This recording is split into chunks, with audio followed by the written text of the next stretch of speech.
नमो सद्गुरु भक्त कल्याण मूर्ती, नमो सद्गुरु भास्करा पूर्ण कीर्ती, जयांचे केले स्मरण, होय सकल विद्यांचे अधिकरण, तेची वंदू श्री चरण श्री गुरूंचे ती नमस्कार मी आता कार्यारंभे तुझे स्मरण, करीताले जण मोठ मोठाले विद्वान साधू संत सत्पुरुष श्री गुरुचरण सरोज रज निजमन मुकर सुधारी, बरण हो रघुबल विमल जसु जोदायक फलचारी, बुद्धिहीन तनु जाणके सुमिरो पवन कुमार, बल बुद्धि विद्या देव मोही हरो कलेश विकार, जे हनुमान ज्ञान गुण सागर, जे कपीश देव लोक उजागर, रामदूत तुलित बलधामा, अंजनी पुत्र पवन सुतनामा, महावीर विक्रम बजरंगी दुमति निवार सुमति के संगी, कंचन वरण विराज सुवेशा, कानन कुंडल कुंचित केसा,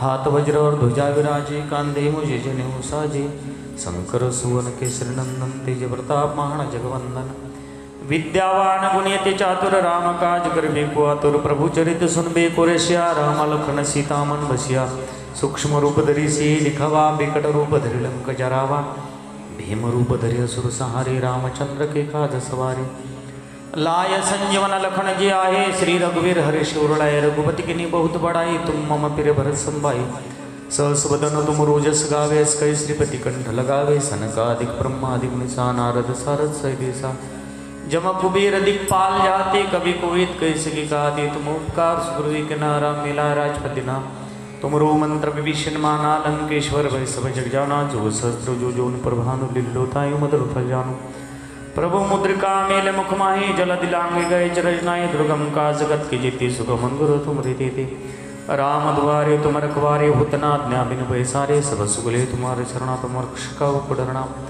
आपण तेज समारो आपे, तीनों लोग हाँकते कापे, भूत पिशाच निकट नहीं आवे, महावीर जब नाम सुनावे, नासे रोग हरे सिपरा जपत निरंतर हनुमंत वीरा, संकट ते हनुमान छुड़ावे, मन कम बचन ध्यान जुलावे, सब पर राम तपस्वी राजा, तिनके का सकल तुम साजा, और मनोरथ जो कोई लावे, सोई अमित जीवन फल पावे, चारों जुग परताप तुम्हारा है, परिषित जगत उजियारा, साधु संत के तुम रखवारे, असुर निकंदन राम दुलारे, अष्ट सिद्धि नवनिधि के दाता, स्वर दिन जानकी माता, राम रसायन तुम्हारे पासा, सदा रघु रघुपति के दासा, तुम्हारी भजन राम को पावे, जन्म जन्म के दुख विसरावे, अंत काल रघुवर पुर जय, जहाँ जन्म हरे भक्त खाए, अवरो देवता चित्त न धरे, हनुमंत से सर्व सुख करे, संकट कटे मिटे सब पीरा, जो सुमिरत हनुमंत बिलबिरा, जय जय जय हनुमान गोसाई, कृपा करो गुरुदेव की नाई, जो सदबार पाठ कर कोई छुट जाए बंदी मासु कोई, जो यह पढ़े हनुमान चालीसा, वही सिद्ध साखी गौरीसा, तुलसीदास सदा हरि जी राखी, जी नाथ हृदय मडेरा,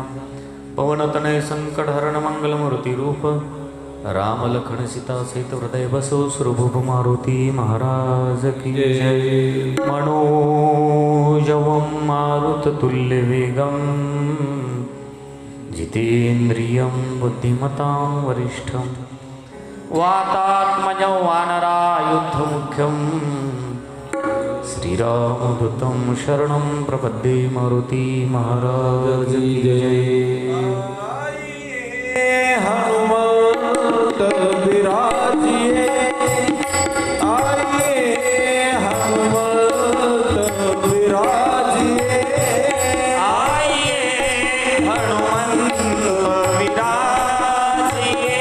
आइए हनुमंत विराजिए,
प्रेम सहित गती धरू प्रेम सहित गती धरू प्रेम सहित गती धरू प्रेम सहित गती धरू पधारिये अंजनी कुमार पधारिये पवन कुमार आइए हनुमंत विराजिए आइए हनुमंत विराजिए आइए हनुमंत विराजिए आइए हनुमंत विराजिए आइए हनुमंत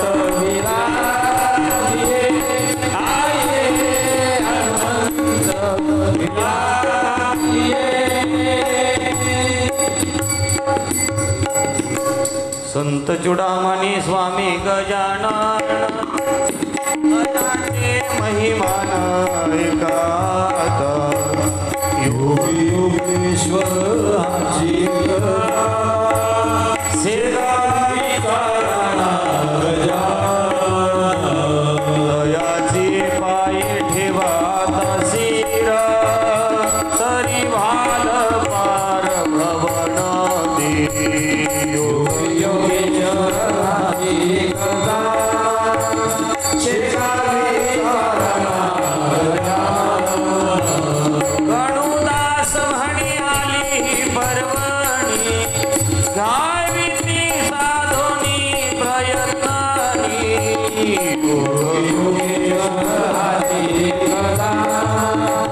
सेगावी कारणा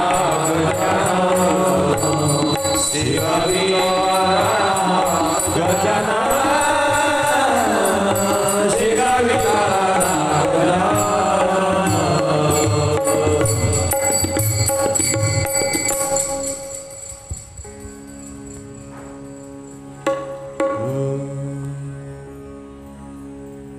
माऊली श्री ज्ञानेश्वर महाराज थोडंसं याला गेलं पाहिजे. हॅलो हरी समर्थ सद्गुरू श्री संत गजानन महाराजांच्या छत्रछायेखाली भक्तीची साधना करणारे आपण सर्व भक्तगण अखिल गुणनिधान भगवान पंढरीश पांडुरंग परमात्म्याच्या पवित्र आणि पावन अशा भूवैकुंठ पंढरी नगरीमध्ये सर्व भाविकांचं स्वागत आहे. सज्जनांनो,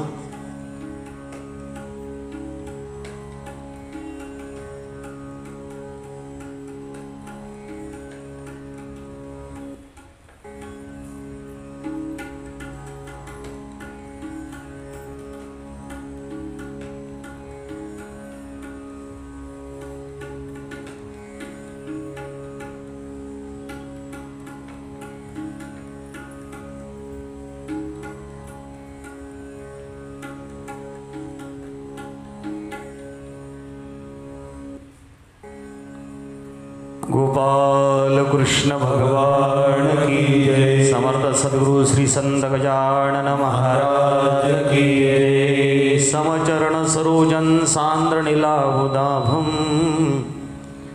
जगननिहित पाणी मंडनम मंडनानाम तरुण तुलसीमाला कंजनम कंजनेत्रम सदैधवलहासं विठ्ठलं चिन्तयामि सच्चिदानंद रूपाय विश्वोत्पत्त्यादिहेतवे तापत्रय विनाशाय श्रीकृष्णाय वयोम नुमा. कालच्या प्रसंगामध्ये आपण पाहत होतो, परीक्षित राजाने श्री शुकाचार्य मुनी महाराजांना पहिला प्रश्न विचारला. त्याचं अतिशय सुंदर महाराज उत्तर देतात. खरं म्हणजे राजा परीक्षिती आणि शुक महाराज यांचा संवाद आहे, वाद नाही बरं. वाद आणि संवाद याच्यात फरक असतो. वाद म्हणजे भांडण करणे आणि संवाद म्हणजे समन्वय साधणे. काही शंका कुशंका असतील, म्हणून जाणते न गुरु भजिजे तेने कृतकार्य होईजे. आपल्याला जर काही जीवनामध्ये घडायचं असेल तर आपण विद्वान व्यक्तीला आपल्या मनातील काही शंका असतील त्याच्या शंका दूर करण्यासाठी समन्वय साधणे याचं नाव संवाद आहे. राजा प्रेक्षितीच्या अंतःकरणामध्ये फक्त एकच कालम चितम भयम 6 प्रकारचे भय सांगितलेले. जरा रूपी भयम. जरा म्हणजे म्हातारं. प्रत्येक माणसाचं शरीर म्हातारं होत असते. कोणाला म्हातारं वाटत नाही. परंतु अस्ति जायते विपरिणमते वर्धते. एक एक शरीराचे जरा कर्णमुळी सांगू आले गोष्टी. मृत्याची भेटी जवळी आली. पहिल्यांदा कानाच्या पाठीमागचे केस ज्यावेळेस पांढरे होतात ते कानाला सांगतात की तुझा एक एक क्षण कमी होत चालला. आणि लोक आता वाढदिवस साजरा करतात. मृत्याची भेटी जवळी आली. शरीर क्षीण होत चालते. म्हणून जरा म्हणजे म्हातारपण. तसं एक कालम चितम भयम प्रत्येक व्यक्तीला जावं लागतं. कारण हा मृत्यू लोक आहे. मग माऊली एका माणसानं विचारलं आपलं कसं. म्हणजे आपल्याला सुद्धा एक उरो नाही आले अवतार. रामचंद्र प्रभू सारखे देवादिक अवताराला सुद्धा देवाला सुद्धा अवतार कार्य सोडून जावं लागलं. तुमची माझी काय कथा आहे.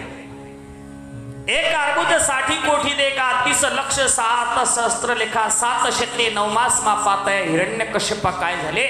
1 अब्ज 30 कोटी 7 लक्ष 9 महिने ज्या बहादराला आयुष्य होतं त्याला सुद्धा हे शरीर सोडावं लागलं. 14 कल्पायुष्य गर्म्या मार्कंडेया मुख्य महिमा तो जाय जाई मरण ग्रामातही रोमा जळे.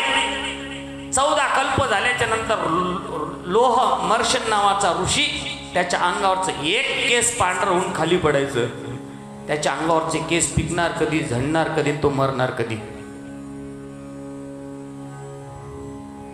मरणात पुरे वृषिंडीचा तर एक श्वास कुरुमाचा कुरुमा हलवी निमिख तई वृषुंडीश देख मरण पावे आवश्यक मरण आचूक सर्वासी.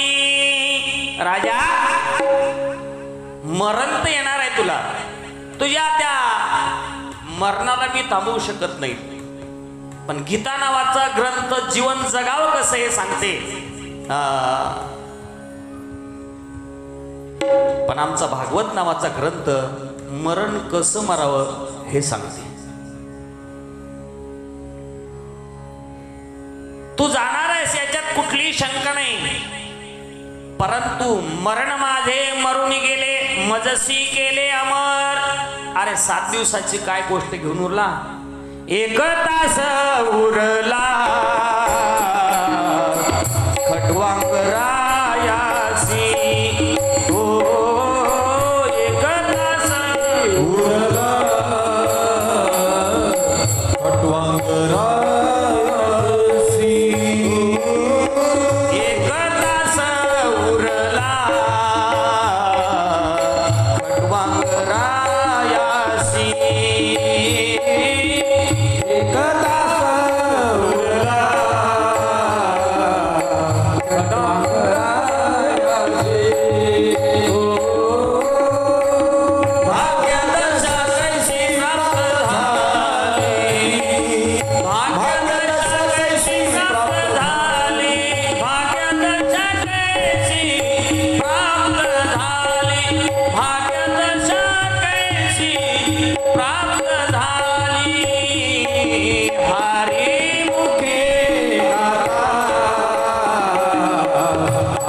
असू द्या आजा मेळ गजगणिका पतित कर्म किन्हा तेहू तरी पारी गये राम नाम लिन्हा. एक भगवंताचं नाव घेतल्याच्या नंतर त्यांनी आपल्या जीवनाचं सार्थक करून घेतलं. चिंता करू नको, अंतकाळाच्या समयाला तुला भगवंताची आठवण झाली पाहिजे. कारण अंतकालेश मामेम स्मरण मुक्त कलेवरम भगवान अर्जुनाला सांगतात, अंतकाळी ज्याच्या नाम आले मुखा त्यासी नाही धोका तुका म्हणे. म्हणून आता सावधगिरीने शुकाचार्य मुनी महाराज राजा परीक्षितीला भगवंताचे अवतार कार्य सांगतात. भगवंतानी जागृ हे पौरुषम, जगामध्ये ज्या भगवंतानी अनेक लीला केल्यात त्या भगवंताने खऱ्या अर्थाने सज्जनानो पहिल्यांदा अवतार धारण करत असताना 10 इंद्रिय, पंचमहातत्व, 10 5 15 म्हणजे पंच ज्ञानेंद्रिय, पंच कर्मेंद्रिय, त्यापैकी 5, 10 आणि 5 15 16वं मन, अशा 16 कलांनी युक्त सुंदर असं भगवंताने रूप धारण केलं. समुद्रामध्ये पडून समुद्रात क्षीरसागरात झोपणाऱ्या भगवंतानी सज्जनानो पहिल्यांदा सनक सनंदन सनातनीने सनत कुमार या 4 ब्राह्मणाच्या रूपानं अवतीर्ण झाले. त्याच्यातला एक भागवत सांगायचा आणि 3 ऐकायची, पण कोणता सांगायचा असं काही ठरलेलं नव्हतं. एकानेच भागवत सांगावं असं कुठं लिहिलेलं नाही, पण एक सांगायचा आणि 3 ऐकायची. कारण ते देवाचे रूप होते. सारखं ज्यांचं चिंतन चालायचं ते सनक सनंदन सनातनीने सनत कुमार या 4 जणांच्या रूपाने देवाने एक पहिला अवतार धारण केला. दुसरा अवतार भगवंतानी वराह म्हणजे सुवर म्हणजे डुक्कर. अजूनही वृंदावन हरिद्वार तिकडे गेले तर खांबावर काय दिसते अंबादास महाराज? वराह भगवंताचं कोरलेल्या मूर्ती आपल्याला दिसतात. कारण ज्यावेळेस ही पृथ्वी रसातळाला चालली असताना भगवंताने विचार केला, पूर्वेकडे जर पाणी वाहत असेल तर पश्चिमेकडे धार फोडत जाणारा एकच प्राणी आहे, त्याचं नाव आहे वराह.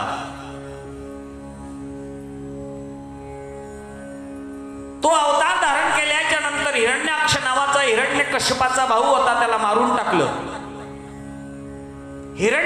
हिरण्याक्ष नावाच्या राक्षसाला मारल्याच्या नंतर हिरण्यकश्यपाला राग आला आणि हिरण्यकश्यपानं तिथून वैर सुरू केलं. नाव घेऊन देवाचे हे ब्रीद हिरण्यकश्यपाचे.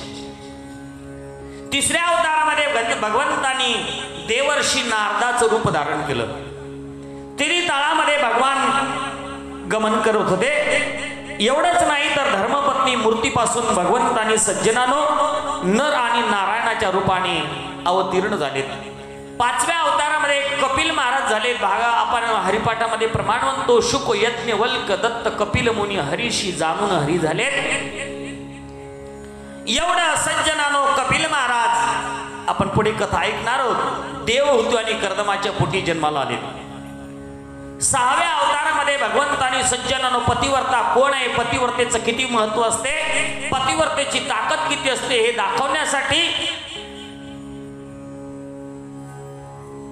ब्रह्म विष्णू आणि महेश या 3 देवाच्या बायका एका जागेवर बसल्या आणि 3 देव गप्पा करतात. महिला गप्पा करतात. महिलाच्या गप्पा वेगळ्या आणि पुरुषाच्या गप्पा वेगळ्या. ज्ञानाच्या अध्यात्माच्या विचाराच्या गप्पा पुरुषाच्या असतात, पण महिलाच्या गप्पा मात्र काही वेगळ्या असतात. त्या महिला म्हणायला लागल्या, बाई खरं सांगा पण देवाच्या बायका आहोत, खरं सांगा बरं आपल्यासारखं श्रेष्ठ या जगात दुसरं कोणी असल का? आपण देवाच्या बायका आहोत, आपण पतिव्रता आहोत, आपण श्रेष्ठ आहोत, पण देवाला इतका अहंकार सहन होत नाही. कोणा जर विचारलं देव काय खातो तर देव माणसाचा अहंकार खातो. इतका अहंकार सहन नाही झाला. देवर्षी नारदाला पाठवलं. देवर्षी नारद आनंदामध्ये आले, नाचायला लागले, उड्या मारतात आणि सज्जनांना नामघोष करतात. नारायण नारायण. नारदा एवढा आनंदात कुठून आला रे? इतका आनंद व्हायला तू गेला होता नेमका कुठं? आई अशा पतिव्रता स्त्रीचं दर्शन करून आलो. जगात तिच्यासारखी पतिव्रता दुसरी नाहीच. आणि यांचं काय चाललं होतं? अशी गोळी दिली, दुसऱ्या इंजेक्शन सलाईन लावायचं कामच नाही राहिलं. नारदा, आम्ही देवाच्या बायका आहोत, आमच्यापेक्षा श्रेष्ठ कोण आहे जगात? आई, तुम्ही देवाच्या बायका आहात, मला मान्य आहे, मी तुम्हाला कमी लेखत नाही, पण तिच्यासारखी पतिव्रता जगात नाहीच. मग तर चांगलं पेटलं. काही लोकांना भांडण कसं लावायचं हे नक्की माहित असतं. काही दत्ता बाबा इतके लोक पटायतेत, इतके पटायतेत, भांडण लावून जर दिलं दोघाचं, भांडण करणारे गेले, पण भांडण अजून चालूच आहे. अशी कळ लावून दिली, त्याचं नावच आहे ना म्हणजे नाही, रद्द. त्यानं टाकलेला शब्द कधीच रद्द होत नाही, त्याचं नाव नारद. आई, तिच्यासारखी पतिव्रता दुसरी नाही. आमच्यापेक्षा श्रेष्ठ जगात कोणीच नसलं पाहिजे. नारदा, ती कोण्या राजाची बायको आहे, कोण्या महालात राहते, कोण्या देशात राहते? ते म्हणले महालात राहत नाही, राजाची बायको नाही. दिसायला सुंदर आहे का? सुंदरपणाचं नाव सुद्धा नाही. मग सुंदर राजवाडा आहे का? राजाची बायको नाही, राजवाडा नाही, झोपडीत. झोपडीत. आणि पतिव्रता आमच्यापेक्षा श्रेष्ठ असं होणार नाही. ते म्हणले आहे. ठीक आहे, तिचं सत्व हरण झालं पाहिजे म्हणून तिन्ही देवाला बोलवलं. हो ना? तिघी जणीनं, तिन्ही देव आलेत. आल्याच्या नंतर पहिल्यांदा सांगितलं, भगवान, आम्ही तुमच्या धर्मपत्नी आहोत. देवाची पत्नी म्हणल्याच्या नंतर आमच्यापेक्षा श्रेष्ठ जगात कोणीच नसलं पाहिजे. पतिव्रतेमध्ये श्रेष्ठ जर असेल तर आमच्या तिघीचं नाव आलं पाहिजे, दुसरीचं नाव नसलं पाहिजे. मग अहो, ते नारदाने सांगितलं, माहूर गडावर अत्री ऋषीची पत्नी अनुसया तिचं नाव आहे आणि ती तर पतिव्रता आहे असं म्हणतात. मग काय करू? तिचं पहिले सत्व हरण करा. दुसऱ्याच्या तोंडाला काळं लावायच्या अगोदर पहिल्यांदा आपले हात काळे होत असतात, एवढी जाणीव असली पाहिजे. देव का असेल ना, अपराध नसताना त्या अत्री ऋषीच्या पत्नीचं सत्व हरण करण्याकरता होकारच दिला नाही, तर तिचं सत्व हरण करण्याकरता बायकोचं ऐकलं. ऐकू नये असं नाही म्हटलं मी, ऐकलं, पण दुसऱ्याचं वाईट करण्याकरता निघाल्याच्या नंतर पहिल्यांदा 4 पदराची झोळी भोलेनाथाच्या, विष्णू भगवंताच्या, ब्रह्मदेवाच्या काखेत आली. मी बोललो कशाबद्दल? दुसऱ्याचं वाईट करायच्या अगोदर पहिले आपले वाईट होत असते.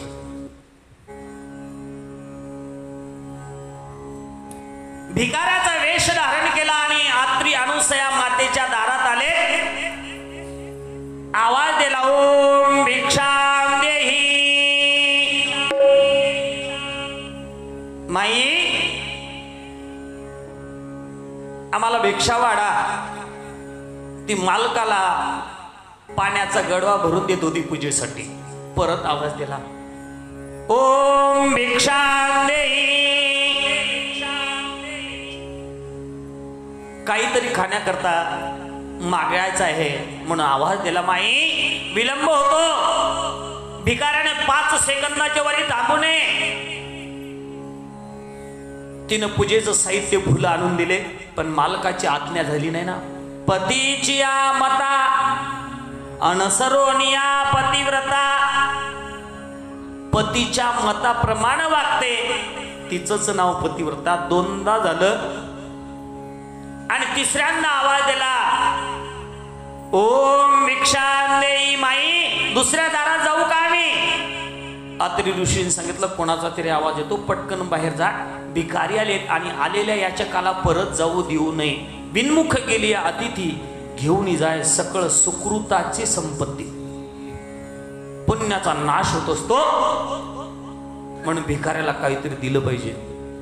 ठीक आहे म्हणे. बाहेर आली आणि पहिल्यांदा नजर टाकली. वेश भिकाऱ्याचा आहे पण भिकारी दिसत नाही. कारण भिकारी कसा असतो, अशा कृश झालेला असतो, निस्तेज असतो, कपडे मळके असतात, त्याच्या चेहऱ्यावर अजिबात प्रसन्नता नसते तो भिकारी. पण या देवाकडे पाहिलं आणि ती पतिव्रताच होती, एका नजरातच ओळखलं. पांडुरंग कांती दिव्य तेज झळकती, रत्न किळ भागती प्रभा. सुंदर असा भगवान पाहला, कानडावो विठ्ठलू कर्नाटकू. भगवंताकडे पाहिल्याच्या नंतर ओळखलं राजस सकुमार, मदनाचा पुतळा. भिकारी नाही ते, पण वेश भिकाऱ्याचा आहे. महाराज काय पाहिजे? आम्हाला भोजन पाहिजे. थांबा, घरात गेली. स्वामी ते 3 याचक आहेत, वेश भिकाऱ्याचा आहे पण भिकारी दिसत नाही. मला तर जगातले सर्वात मोठे भगवान दिसतात आणि भीक मागण्याकरता आलेत आणि भोजन मागतात. जा, त्यांना म्हणावं जेवण मिळेल. होकार दिला, बाहेर आली, तुम्हाला जेवण मिळेल पण अट आहे. म्हणे काय? आम्हाला नग्न अवस्थेत भोजन पाहिजे. कशासाठी? तिचं सत्व हरण करायचं होतं. नग्न अवस्थेत भोजन पाहिजे. अनुसयेने विचार केला, बाप रे, जगाचे स्वामी, स्वामी तिन्ही जगाचा भिकाऱ्याचा वेश धारण करून इथे आला आणि आपल्याला भिक्षा मागतो. काही हरकत नाही. पतिव्रतेनं ओळखलं, भीक मागतो याच्यात नवल नाही, परंतु नग्न अवस्थेत दिगंबर अवस्थेत भोजन मागतो. उंच आसनावर बसलेल्या लोकांचे विचार नीच असतात म्हणून योजना गरिबाच्याच असतात, पण खाणारे मात्र चांगले कपडे घालणारेच असतात. म्हणून कपडे चांगले असले म्हणून कपड्यावर जाऊ नका. कपडे चांगले आहेत पण विचार फटके आहेत. जगाचा मायबाप असून या ठिकाणी भिक्षा मागण्याकरता आला, दिगंबर अवस्थेमध्ये भोजन मागतो. थांबा, परत घरात गेली. स्वामी ते दिगंबर अवस्थेत भोजन मागतात, मग कसली चिंता करते? त्यांना आत या म्हणावं. आत बोलवलं, तिघांना एका लाईन मध्ये बसवलं. मालकाला विचारलं, स्वामी ते नग्न अवस्थेत भोजन मागतात, काय करू? या कमंडलूतलं पाणी घेऊन तिघाच्या अंगावर टाकून दे. पतीची मता अनसरोनिया पतिव्रता. तिची ताकद एवढी असते. एक साधू तपश्चर्या केली. तपश्चर्या केल्याच्या नंतर पंढरीनाथ महाराज तो निघाला. कुठं? रस्त्यानं. भूक लागली, 12 वाजले, जरी का झाला संन्याशी, माध्यान्हाशी तोंडवाशी. गावाकडे जात असताना जंगलातून रस्ता होता. अचानक आकाश मार्गाने एक बगळी चालली, तिने विष्ठा टाकली, ती बरोबर त्याच्या डोक्यावर पडली. त्यानं पाहिलं, काय बगळीची विष्ठा वर पाहिलं, इतका राग आला. आता मला परत आंघोळ करावी लागते, कारण विष्ठा टाकली बगळीनं. राग आला, रागानं वर पाहिलं, तपश्चर्याचं बळ एवढं होतं, नुसतं असं रागानं पाहिलं की बगळी जळून खाक झाली, मरून गेली. बापरे, इतका साधू, काय तपाचं सामर्थ्य त्याच्या, काय तपाचं बल. पण तोच साधू एका स्त्रीच्या दारात आला. 2दा आवाज दिला तरी ती माता माऊली आली नाही, कारण मालकाला जेवणासाठी वाढत होती. 3ऱ्यांदा आवाज दिला, माई विलंब होतो, मी समोर जाऊ का? मालकाने सांगितलं, कोणीतरी याच्या काही एकदा जाऊन बघ. ती बाहेर आली तर त्या साधूला वाटलं मी 3दा आवाज दिला तरी ही बाई आली नाही. इतका रागाने पाहिलं.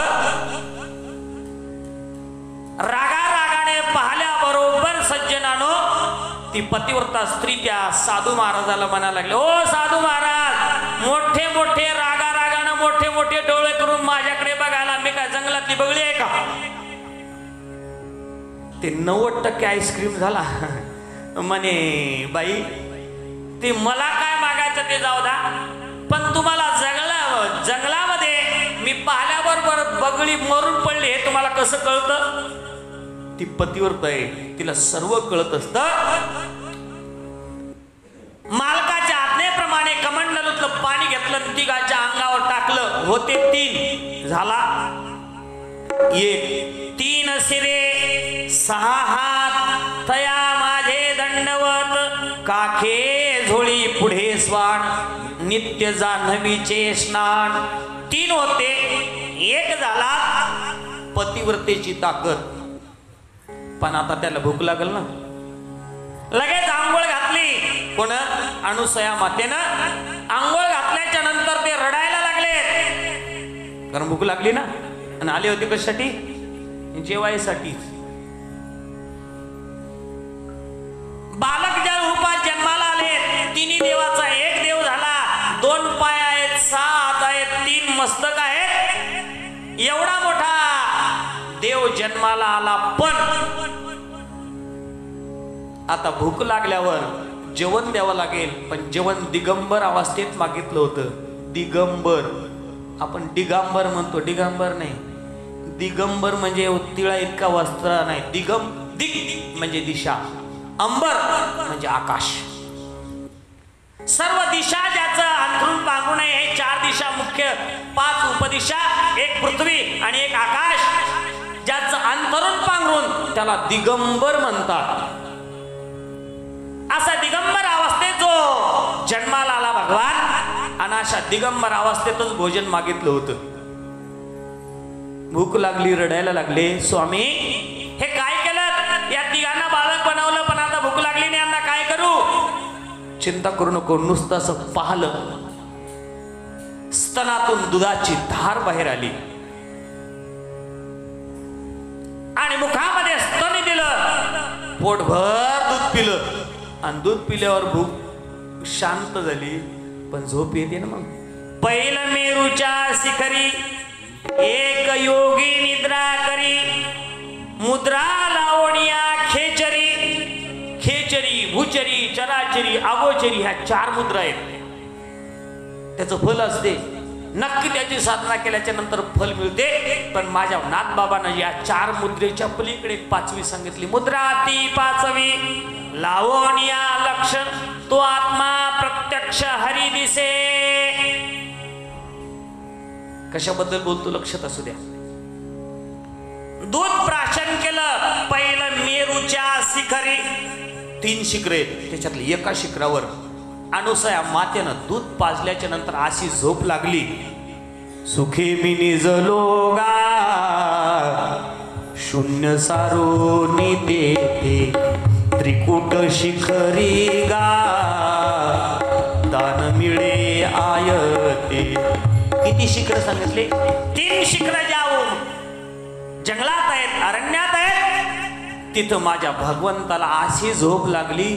1 दिवस झाला, 2 दिवस झाले, 3 दिवस झाले, 4 दिवस झाले, 5 दिवस झाले, 10 दिवस झाले, 15 दिवस झाले, महिना झाला. जेवायचं, जेवलं की पाळण्यात झोपायचं. असं करता करता 6 महिने झाले. आणि हे मग कळ लावणारं गिऱ्हाईक किती गेलं.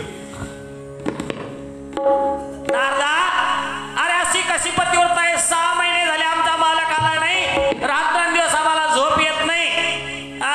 कोणती पतिव्रता आहे? आमच्या मालकाला तिने येऊ दिलं नाही, कुठे राहते? नारदाने सांगितलं, आई, देव एवढ्या लवकर येतीलच कसे? म्हणजे देव नेमकेच आता पालथे पडायला लागले, मग एक एक पाऊल टाकतील, आणि मग ध्यान आलं तर म्हणतील आमचं लग्न झालं होतं, तिकडे मकर संक्रांत आहे, साडी न्या लागते.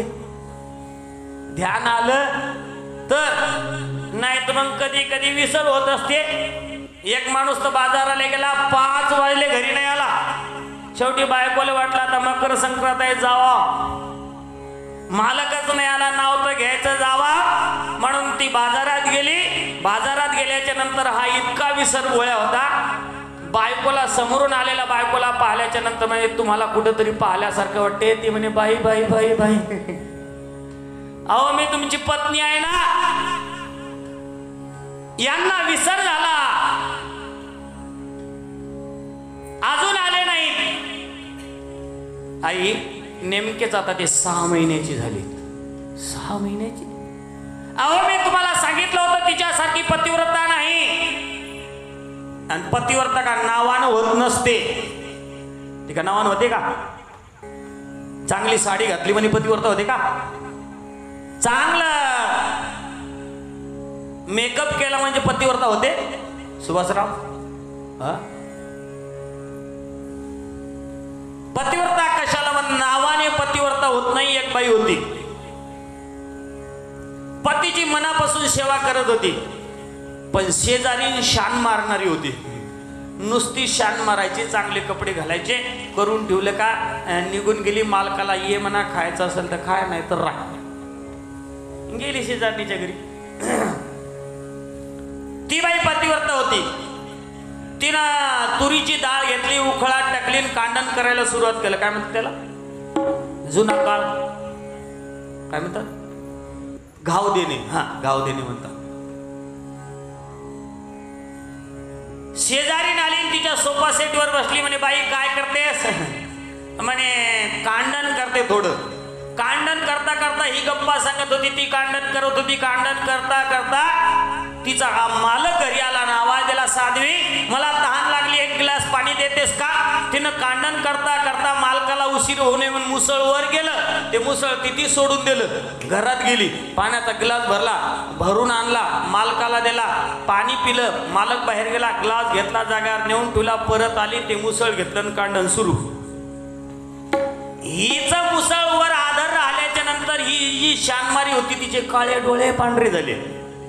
हे झालं कसं? म्हणे बांधलं नाही, काहीच नाही, मुसळ वर राहिलं कसं?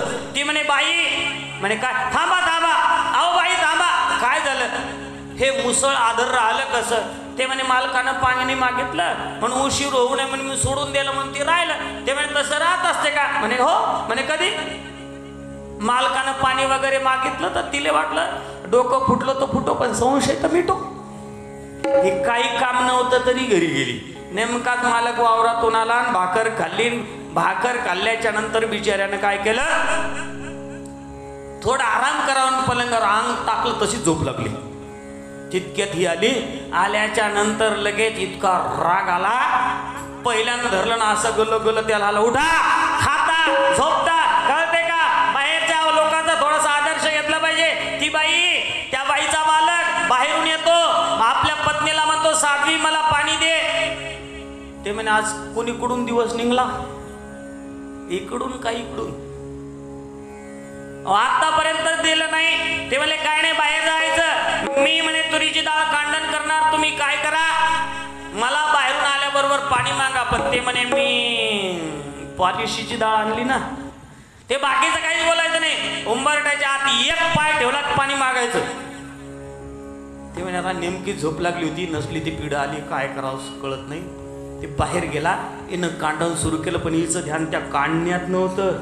हिचं ध्यान कुठं होतं? ते येते कवान, पाणी मागते का. हे आला पण पाणी मागायची सवय नव्हती. नेमका दरवाजाच्या आत आल्याच्या नंतर ते उभा राहिला. अक्कल आहे का? चलो हो बाय, परत पाणी मागा. ते तसाच होता बिचारा. जे देव जे देव, जे माझी बायकोन तू सांगितलं ते ऐको. परत गेला. ते म्हणे आता कसली पिढा आली. ते बाहेर गेला, बाहेरून परत आला, एक पाय आत ठेवला आणि आवाज दिला, साध्वी मला थोडं पाणी मिळेल का? हिचं नेमकंच मुसळ असं खाली गेलं होतं. मग खाली सोडाव ना टेलर. तिने ते खालचं मुसळ वरी घेतलं, वरी घेतलं, सोडून दिलं. तिला वाटलं मुसळ आदर राहते का, पण जसं सोडलं तसं मुसळ ना होत, ते सुद्धा गेलं. अशी पतिव्रता नावानं होत नसते. पतीच्या मता, पती हेच जिच्या जीवनात व्रत, इति नाम पतिव्रता. अनुसया माता पतिव्रता होती. नारदाला विचारलं आता काय करू? या तिघी जणीने सांगितलं तुम्ही त्यांच्याकडे जा. कुठे राहते? माहूरगडावर राहते. ह्या तिघी गेल्या अनुसया मातेच्या दारात आणि आम्हाला आपल्याला काही मागायचं म्हणून पर्णकुटीमध्ये प्रवेश केला. पाहता झोपडं उलुसचे यात एवढ्या झोपड्यात पतिव्रता बाई म्हणतात आणि 3 देव राहत असतील कशी. सर्व वृत्तांत सांगितला आणि सांगितलं आम्हाला आमचे पती पाहिजे. तिनं सांगितलं थांबा मालकाला विचारू द्या. मालकाला सांगितलं अहो ह्या तिघे आल्यात आणि त्यांचे पती परत पाहिजे. ते म्हणले नसली ती पिढा आपल्याला कशाला ठेवून घेतेस, आंघोळ घाला, दूध पाजा, पाळण्यात झोपी घाला. कोण सांगितलं, ज्याचं त्याला देऊन टाकायचं, आपण मोकळं व्हायचं.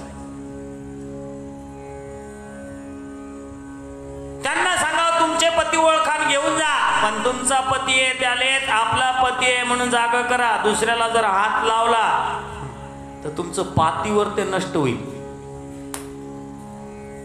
ह्या तिघी गेल्या, देवाचे सरळ झोपलेले होते. याले वाटलं आपलं तोंड काळ कशाला दाखवायचं म्हणून ते पालथे झाले. आता तर काम बिघडलं. आता कोणता ब्रह्मदेव आहे, कोणता विष्णू आहे, कोणता महादेव अजिबात ओळखू येत नाही.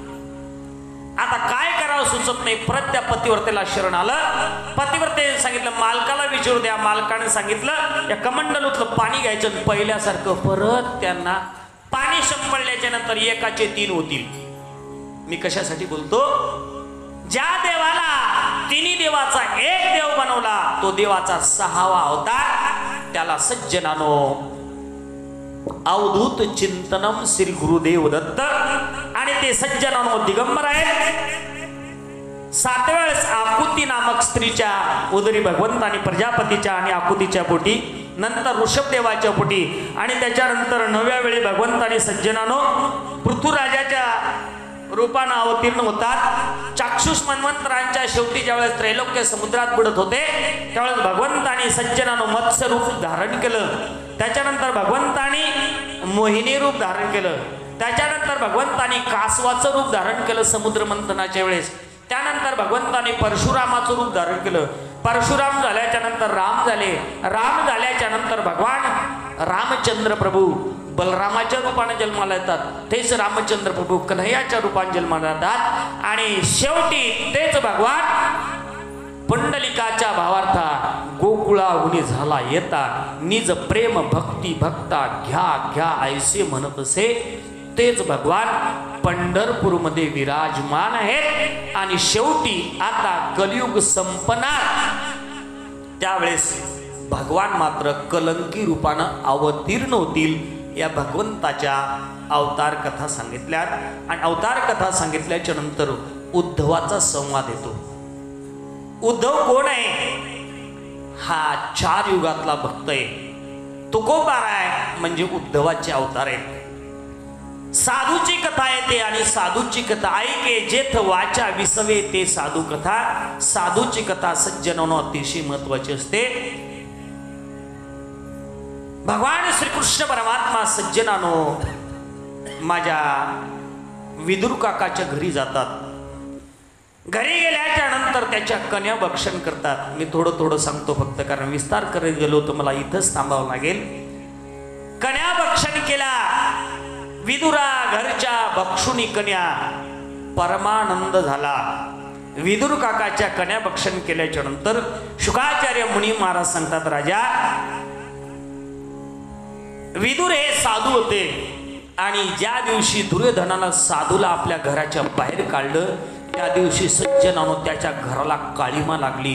ज्या गावातून ज्या देशातून साधूची अवहेलना होते तो देश ओसाड पडतो, ते गाव ओसाड पडतं. म्हणून सज्जनानो 100 मुलं असताना त्या धृतराष्ट्राच्या घरी एवढा मोठा राजा, सोन्याचं ज्याचं गाव आहे, 100 ज्याला मुलं आहेत, शेवटी त्या धृतराष्ट्र नावाच्या राजाला